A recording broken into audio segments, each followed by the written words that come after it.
Welcome, folks. Thanks for joining me here for Unit 3, Lesson 7, a third party. A third party. What we've been looking at, we're trying to shift our attention a little bit to kind of laws, to politics, government stuff, regulation, organization, how we arrange ourselves, starting with presidents with our previous lesson. Now we're looking at a third party, and not the kind of party with pizza.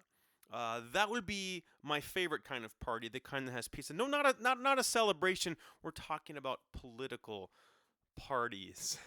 And what we have here is a party of the people, some hardy people in the background here, some workers, some laborers, some that are not exactly in the middle or upper class. During the 1890s, right here, millionaires and wealthy businessmen lived the good life, while American farmers went bankrupt, trying to pay for land and equipment.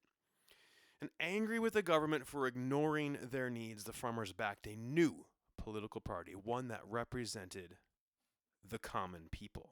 That's where we're headed. Chapter 28, it's the People's Party. The lesson is a third party. The quiz is a third party. It's time for a new movement in the United States. And we're going to kind of flip a switch a little bit here. We're going to cross millennium. Oh, wait, not millennium. It'd be a century. Sorry, we're going to cross a century from the 1800s to the 1900s. This movement is going to get started and carry us into that new century. I'm kind of getting ahead of myself like I do much too often. Here are our questions to answer. How did farming in the United States change in the late 1800s? Might not sound like the most exciting answer in the world. No offense, farmers. I'm sure plenty of us listening right now have some agricultural roots, but let me tell you, this is a catastrophic change. Massive change. We'll talk about this. What was the Populist Party? What were its goals? And you know what? Kind of the last cherry on top to today's lesson Sunday is, why is the Populist Party known as the People's Party? Populist Party is where we are headed. I'll give you that one right now for free. The Populist Party is the name of it. It's not Republicans or Democrats or Whigs or anything like that. It's populists. That's the name of this party, and they made their mark for sure in American history, American politics. But first, farmers. We've gone through some very, very big changes that we've covered from before the Civil War, during the Civil War, and after the Civil War. I sound like a broken record because that Civil War is such an important part that everything changed. But here, let's take a look at farming. What changed? In the late 1800s, after the Civil War, America was fundamentally different after the Civil War in so many ways. And here's the one we're going to focus on right now. Let's talk about farming. Farmers. This was no small pocket of population in the United States. No, this was what the majority of Americans did, folks, before the Civil War. Most Americans, most human beings living in the United States, they were farmers. And you were a small farmer. You were very independent. You didn't really need to buy anything from anywhere else. That was kind of the American dream at the time. You have a small piece of land and you work the land. You farm for yourself. The fancy term there is subsistence. You are a subsistence farmer. It means you grow your own food. You spin your own yarn. You chop your own timber. You're going to paddle your own canoe and other kinds of expressions. But after the Civil War, something changed. Most Americans are not going to be farmers much longer. And there are a few reasons for this. Let's look at the South. Changes in the South, all the plantations are broken up. You don't have enslaved people working those farms and fields anymore. So you have to have a new system. The new system that starts to come into place is one that you lose a lot of independence. You have modern machinery. This industrial revolution is kicking into high gear where we're using large, expensive machines that are going to get the job done faster, more efficient than human beings ever could. So what does this mean? It means big farms, not subsistence, not independent small family farms for food, but farms for business, for profit. And it's such a huge shift, folks. Like, the American way of life is crumbling. Most Americans were just simply farmers. And that way of life is slipping away into a new way of life. So what happens? You get these really, really big farms. And those farms have to go into debt to pay for these huge machines. And you pay a mortgage on that farm. You don't necessarily own stuff as much anymore. And look at this. In Kansas, 11,122 farmers lose their farms to the banks between 1889 and 1893. They can't afford to make the payments. They have mortgaged everything. And eventually they're squeezed out to the bigger and bigger and bigger farms. Not a pleasant time for farmers. They're getting squeezed out. Bigger and bigger and bigger and bigger farms are starting to take over.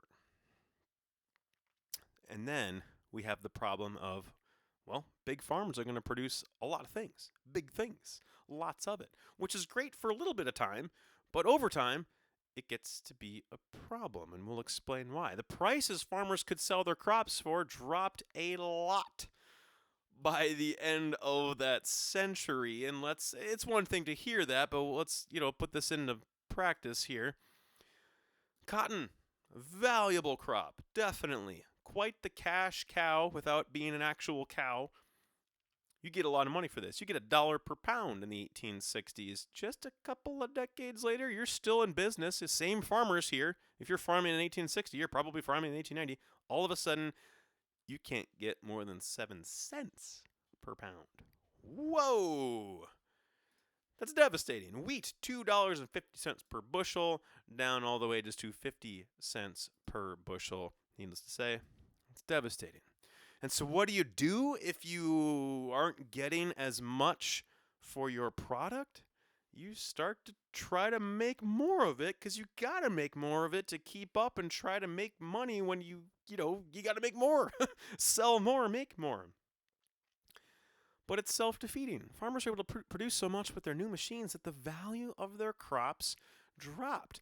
Isn't that a weird thought? Now we're going to get into some crazy economics here. I mean, not that this is the craziest economic thing, but economics themselves can be crazy. No, hang with me here. Hang with me. Farmers produced so much of their stuff, there was so much of it, cotton, wheat, corn, that it stopped being worth as much. Does that make sense to you? To you guys listening at another time? If you just make too much of something, it doesn't have as much value. It's not worth as much. Maybe that makes sense to you right away. But for those of us that need a little bit more, let's work on this together. Let's pretend you own an apple orchard. Love apples. It's great. Love eating apples. Hopefully you do too. Apple a day does something good, I'm told. But here we go. If you have an apple orchard, let's say you have 10 apples. Just 10. You only have 10 apples. Woo. All right. And the good news is you have 1,000 people who would like to buy an apple from you. You have 1,000 people competing to purchase one of your 10 apples. You know what we'd say about that? I would say you're going to make a lot of money. There's a big demand. There are 1,000 people who want one of your 10 apples. You can command a pretty good price for those apples, am I right? Higher prices. Are you with me so far? Hopefully. Flip it around. And this is what happens with farming. By the 1890s, as the country starts to go through an economic depression, we have this added problem of too much stuff, too much apples, too much corn and wheat and cotton and more. Here's the problem. What happens if all of a sudden in your apple orchard, you've got 1,000 apples to sell? Great. Except for the fact only like 10 people want to buy your apples. You've got a much bigger supply than there is demand to want to buy your apples, which means your prices are going to go low, folks. If you got 1,000 apples, only 10 people want to buy them, they can command a much lower price.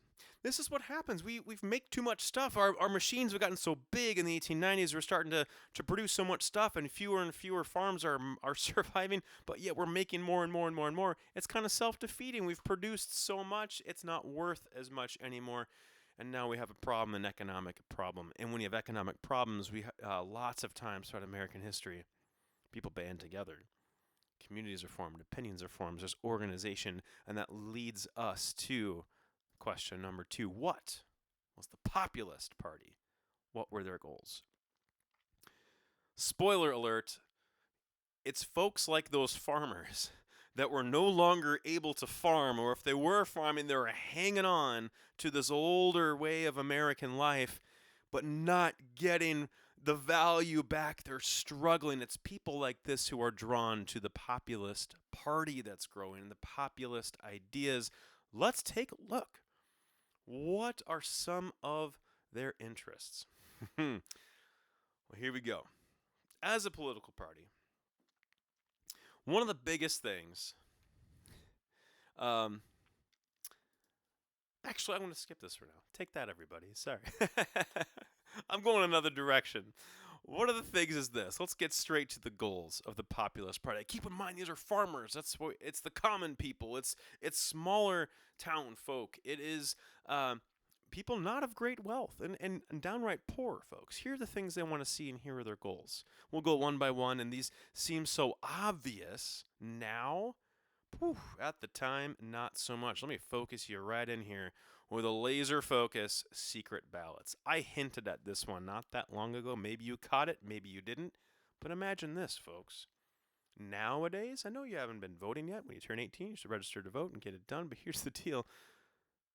Nowadays, we have what's called a secret ballot, which means you get to make your votes. You vote for the people you want to vote for in secret. You get a ballot that has all of the candidates on it, and you select who you want. Do you realize that wasn't always the case? It wasn't always the case. You had to select a party's ballot. You had to walk up to the polls, the polling place, and say, okay, yes, I would like the Republican ballot, please. Or you walk up to the polling place and you see a person there and it's your turn to vote, and you say, okay, I would like the Democratic ballot, please. To use the parties from today, but there are many parties in the past. You'd have to actually tell them, which seems wildly crazy to us now, but it was not a secret ballot as late as the 1890s. That's one of the things populists said, enough is enough. We want to be able to vote for whoever we want to vote for and not have to openly tell everybody. They were on the side of voting rights for women, women's suffrage, one of the populist movements, the key points of the populist movements. Senators.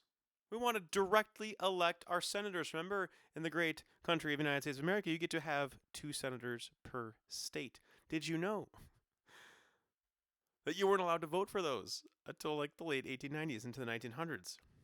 You had your state representatives actually vote for senators, and the populists said enough. We want to be able to vote directly our senators who are going to actually represent us. We want a graduated income tax. We want income tax. We want to tax people who have more means. That is one of the populist platforms. We want some government loans to pay for our stuff, our machinery, to stay in business on our farms because we feel like we're getting taken advantage of the banks. And we also want some protections and know when goods and foods and things are unsafe. Consumer protections. You can think for yourself, are these good goals to have? Which seems really important to you? Think about that. Is it important to keep your vote secret? I hope we can agree that women being able to vote is a positive thing. Graduated income tax. The poor pay less and the rich pay more. That's the idea. Senators directly voted. These are some things that we kind of take for granted nowadays. It was not the case in the 1890s. Whew. The populists, folks. I need to pause for dramatic effect. And there's more. There's more that we won't get to today that we'll continue on later when we get into some campaigns. William Jennings Bryant. We're going to talk silver and gold and all kinds of stuff. It's going to be great. For now, we've had enough. We're going to land the plane right here with our third and final question. Why is the Populist Party known as the People's Party? And I hope that this is fairly plain, fairly obvious now at this point, because we've said how it's come from common people, poorer people, and some middle class people as well. But really, when you get right down to it, the populace very much were poorer people and mostly poor farmers. So I say hopefully it's somewhat obvious because we started talking farmers. We're going to end talking farmers right here. Going back to what they wanted, remember, these are all kinds of, rural ideas. People want more representation. They need more relief. They need more guaranteed kinds of loans that they're not going to default on, that they're going to lose things. They want, more money in the system, more taxes. They want to have more choices on who is representing them, and they want to be protected from bad practices and unsafe goods. This comes from farming communities. This is not coming from the big urban areas, the cities, the big metropolises. It's not coming from there, folks. It's coming from these populist ideas.